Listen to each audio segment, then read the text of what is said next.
Assalamualaikum, saya Umi Noviana. Di sini saya akan menjelaskan proses respirasi atau proses pernafasan yang terjadi pada manusia. Di sini saya akan menjelaskan dengan menggunakan metode animasi.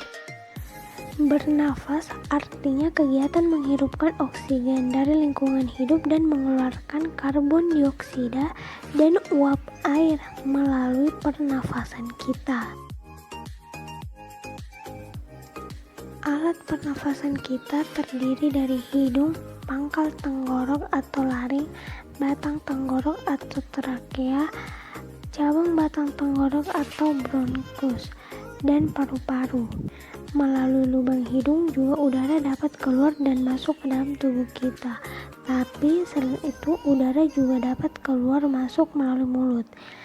Namun jika kita bernapas menggunakan hidung akan lebih baik karena terdapat lendir dan rambut-rambut halus yang mampu berfungsi untuk menyaring udara yang mengandung debu, kotoran yang mengundang penyakit.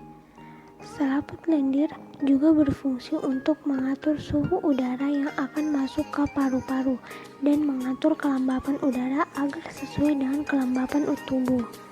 Hidung juga jalur yang berlangsung terhubung dengan alat pernafasan berikutnya, yaitu tenggorokan. Tenggorokan merupakan alat pernafasan manusia yang kedua. Pada tenggorokan terdapat laring atau pangkal tenggorok dan batang tenggorok atau trakea. Pada bagian dinding batang tenggorok terdapat selaput lendir dan rambut-rambut halus yang selalu bergetar yang berfungsi menghalangi benda-benda asing yang akan masuk ke melalui lubang hidung. Juga udara dapat keluar dan masuk ke dalam tubuh kita. Tapi selain itu udara juga dapat keluar masuk melalui mulut. Namun jika kita bernapas menggunakan hidung akan lebih baik karena terdapat lendir dan rambut-rambut halus yang mampu berfungsi untuk menyaring udara yang mengandung debu. Alat pernafasan berikutnya yaitu tenggorokan. Tenggorokan merupakan alat pernafasan manusia yang kedua. Pada tenggorokan terdapat laring atau pangkal tenggorok dan batang tenggorok atau trakea.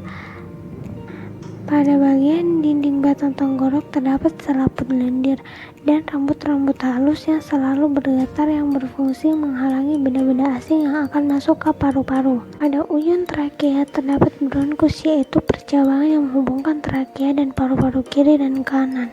Paru-paru letaknya di rongga dada. Saat kita menghirup udara, maka udaranya masuk ke paru-paru melalui bronkus menuju cabang dan bronkus yang disebut bronkiolus dan berujung pada gelembung paru-paru yang juga disebut dengan alveolus.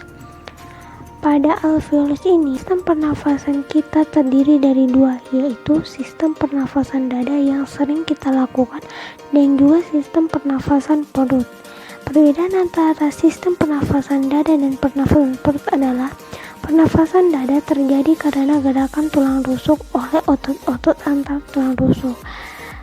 Pengambilan udara terjadi saat otot antar tulang rusuk berkontraksi atau mengkerut, sehingga tulang rusuk terangkat ke atas, menyebabkan rongga dada dan paru-paru membesar.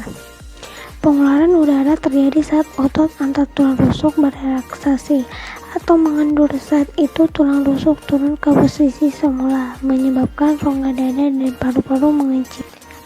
Pernafasan perut terjadi karena gerakan otot di diafragma, yaitu sekat yang membatasi antara rongga dada dan rongga perut. Pengambilan udara terjadi saat otot diafragma berkontraksi atau posisi diafragma mendatar, menyebabkan rongga dada dan paru-paru membesar.